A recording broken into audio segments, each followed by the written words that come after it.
Brown University shooting. Please, I'm going to ask you all to follow our channels to stay appraised of what's going on and to stay accurate. There's a lot of channels and a lot of stuff that's going out there that's circulating the wrong info. And I told you when I first met you that there's appropriate info, there's accurate info, and it's going to come from us. So I please and plead with you that you access those type of channels.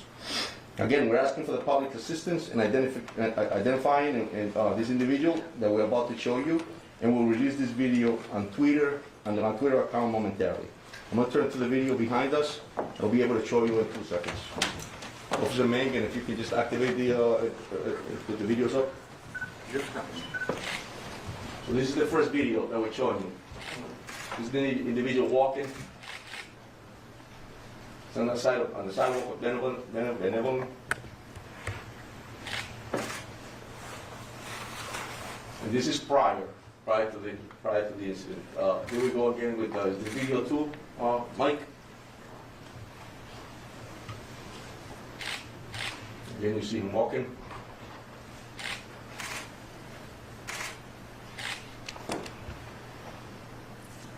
Go on to the third video.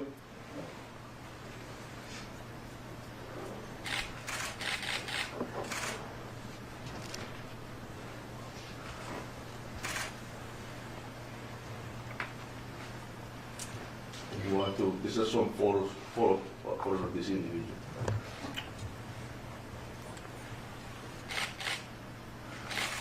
And they will all be time-stamped.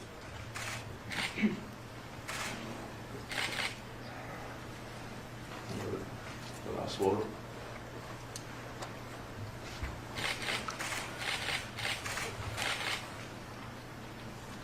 Thank you. So we'll be providing this as well, and I ask you all to please make sure you all put them up, and if anybody in the public that has any info about this individual, we ask that you call our tip line, and we'll also have the numbers and the website listed. Yeah. Thank you, Colonel. The last speaker today will be Special Agent in Charge from the FBI, Ted Dox. Thank you, Mayor. And good evening, everyone. My name is Ted Dox. I'm the Special Agent in Charge of FBI Boston. We know there's a lot of public concern about the horrific mass shooting at Brown University on Saturday, and rightfully so. I can assure you that law enforcement team standing before you today has been working around the clock, 24/7, to ensure justice is fully served.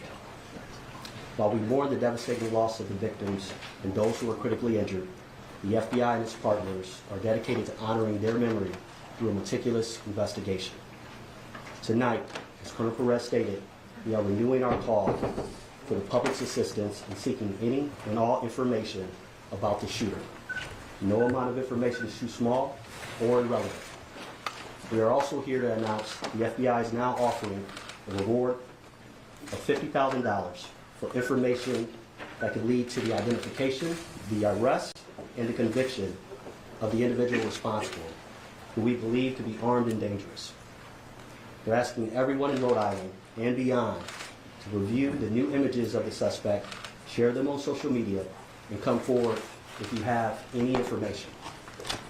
You can contact the FBI at 1-800-CALL-FBI or the tips provided by the police department at 401-272-3121, or you can also provide tips electronically and submit it to tips.fbi.gov.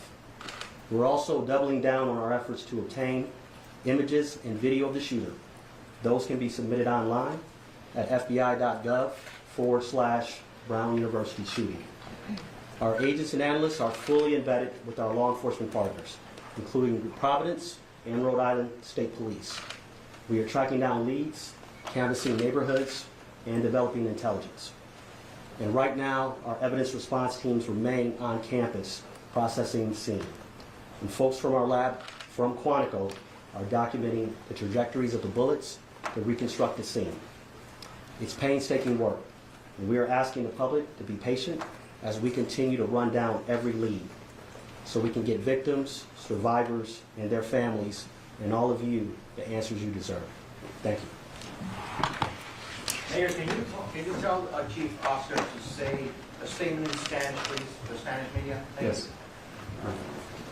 Gracias, sí, verdaderamente estamos acá esta noche para demostrarles los highlights del progreso que hemos hecho en el departamento y quiero identificar que es una colaboración del Departamento de la Policía de Providence, al personal de este departamento, también incluye las policías del Estado, obviamente los federales, partners de nosotros, como el FBI, el HSI, el ATF, el IRS y también la oficina de los Marshals también están incluidos. Acabamos de mostrar 3 videos los cuales depictan lo que es esta persona que estamos buscando y le pedimos al público que realmente si ven estas imágenes y lo conocen a la persona, que llamen a los números que le acabamos de dar y que los puedo dar cuando terminemos acá para que ellos nos den esa información y así nosotros tener la posibilidad de identificar a esta persona y traerlo a la justicia. Colonel, Mr. Colonel, Attorney can you General, there? with these new images that are... Dan, go ahead. Hi, Mayor Dan Gini from NBC 10. I just want to ask a question. These videos and images were actually very good that you just showed. They were from the day before, and I'm just wondering, why didn't we release these a little bit earlier? Did you just get them today? And can you explain? Because that's going to be a question from you. Of course, and that's a great question, Dan, and I'll tell you that it takes time. I've mentioned it before that investigations are very complex. And when you're doing canvassing areas or when you're developing evidence, sometimes you get directed to another direction, and then that's what makes you go back to certain areas and continue to investigate. Here we are at the 49th hour, but I got to commend the dedication and professionalism of all of us that I mentioned earlier, because it's that passion to bring someone to justice that led us to get this info that we got today to be able to provide to you. Colonel, Colonel, are you still leading the investigation? One second. Sorry. With these images and videos, are you all going to distribute them to the media? Can you distribute them? 100. And then, you are. So, And then, yes. Mr. Attorney General, yesterday you made it clear you didn't have an image of this person's face. Now these images show you do have this person's face. Is this going to be key in solving this case, which you seem very dedicated in doing? Yeah, look, I think, as I've said multiple times today, that these investigations are like threads that you pull on a garment. And some of them you pull and the garment doesn't open up, and other ones you pull and the garment comes undone. I think when you go out and get a better image of the person's face, that can only help the public help us identify this person and confirm that they're the right person when that time comes. The prosecutors today have been working with the law enforcement agents and police officers to advance this investigation, and I would describe today's work as making steady progress to identifying the person that we saw in the video that was released yesterday, and the sooner we can identify that person, the sooner we can, I think, blow this case open. But that's work that has to happen in the next 24 to 36 hours. Mayor, What led you to believe that there was no further threat to the community today? You mentioned yesterday that there was no additional evidence. Can you just expand upon that to? yeah, it's the same. It's the same as yesterday, which is ever since 4:05 on Saturday, which was when the first call came into ground. There's been no new, credible, specific threat anywhere in the Providence community. With respect, having Mayor, anything. there was no threats made prior to the shooting, so how can people feel safe with that information? The way in which we are trying to reassure our residents is through a noted, visible police presence throughout the community. It is going to be hard for my city to feel safe going forward. This has shaken us. That will be true tomorrow. I suspect that'll be true the day after the general convicts someone. This is a process to restore a sense of safety. But we're going to take those step at a time. And the first step in what we're trying to provide today, and which we did well with the assistance of our neighbors, and we're grateful for it, is a noted, visible police presence to provide some confidence for families that are taking their kids to school, people who have to get to work a shift. I spent lunchtime today walking down Thayer Street. And for our guests, Thayer Street is the commercial district right adjacent to campus. And I talked to one of the women at Antonio's, which some of you know is a pizza by the slice joint, and she said, I didn't want to come to work today, but I needed to work. I needed to take the shift, and that's a very real thing happening in our community right now. But she noticed and she appreciated the fact that there were patrolmen walking up and down Thayer Street. made her feel a little bit better. And when she comes to work tomorrow, I hope she feels a little bit better after that. That's where we are right now in terms of restoring a sense of safety to the community. And that's what we're going to continue to try to do. Mayor, to that point, Phil, go ahead. Mayor, 2 questions. Yeah. To that point, a lot of people scared right now, a lot of people confused right now in the city. Can you speak to them directly, summarizing what you just said or any other thoughts from the heart? Yeah. Your take right now, is Providence safe? Yeah. Providence remains a very safe city, and Providence receives really the best law enforcement, I believe, in the country. And today, especially at this moment, it's being augmented by great professionals of other Rhode Islanders, the state police, and others, and our federal partners. But my sense of the community right now is that this is starting to get very real and very personal. And I heard that today. I heard that last night at the vigil. We're all 2 degrees of separation from one another. And now people are starting to share stories with one another of, oh, my neighbor was nearby, and oh, my friend's kid was supposed to go to that review session but didn't. I'm starting to hear those stories, and I think all the Rhode Islanders in the room are starting to hear those stories. I heard that story again today with one of our customers is one of the teachers. And so it's starting to get very personal for our community, which is hard. And that's, I think, where we are sort of emotionally in the process. But we're here from one another. That's the scary side.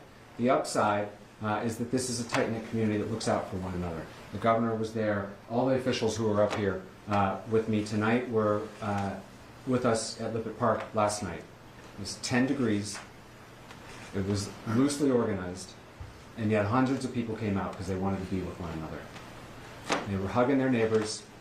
They were crying, and they were offering each other support. So this community will heal from this. We will move forward. But that doesn't make light of, and I'm certainly not making light of, the fear and anxiety that persists. But the only way we're going to move forward through it is one step at a time, and today's one of those steps. For the Colonel, Yeah. do you have any idea what kind of firearm was used in this shooting? And do you know how many rounds were fired? Do you have any details of that nature? It was several rounds. It was a small caliber, actually 9mm firearm was used. And it was several rounds into it. And obviously, as we all know, the casualties and the injured people, it's just terrible. So, yes. Colonel, I have 2 questions. Yes. Who's the lead investigator on this now? And secondly, what do you believe that a person of interest was doing in that video and those pictures that you obtained? Yeah, so the first question, the lead is, obviously we're taking the lead, but Okay. we couldn't do this job without the assistance, as I mentioned, in collaboration of all the different agencies and municipalities. Okay. This is a team effort. This is important to us. As the mayor stated, it has shocked the city, and a lot of people are concerned. So this is an effort to put handcuffs on somebody, and it takes a whole team to do that. My second question is, what do you think he was doing? Was he staking out the area? Because this was the day before the shootings, correct? Correct. And so, What do you think he was doing? Instead- Was it hours before, days before? so it was a few hours before, and I'll tell you that at this point, that's all we have. So it was a few hours before what he was doing. We'll be able to find out further once we continue to investigate. Colonel, with respect to... John DePietro, Road Patrol Life. Can you talk about, is it unusual to change the direction of an investigation as it's going on? That's a great question, John. I think that, all detectives throughout this nation and in the world understand that when you're investigating a case, it takes different paths. You start somewhere, you start here, and all of a sudden something else pops off and you're going in a different direction. And that's what happens. It's complex. And at the end of the day, you have to investigate, you have to pull every rock, you have to look at every video, you have to examine evidence, you have to check ballistics. It just takes a lot of work. You have to interview witnesses, and sometimes that takes you to a whole different path. And as a police officer and a detective, you have to make sure that you don't get into the tunnel vision in order to be able to have right answers. So yeah, they do change. Go ahead. Are you concerned that from what time passes, it'll be harder to make an arrest? I'll tell you, every It's been a minute, couple days. every minute counts. Every minute counts, but what doesn't stop is the dedication and professionalism of this department as well as our partners.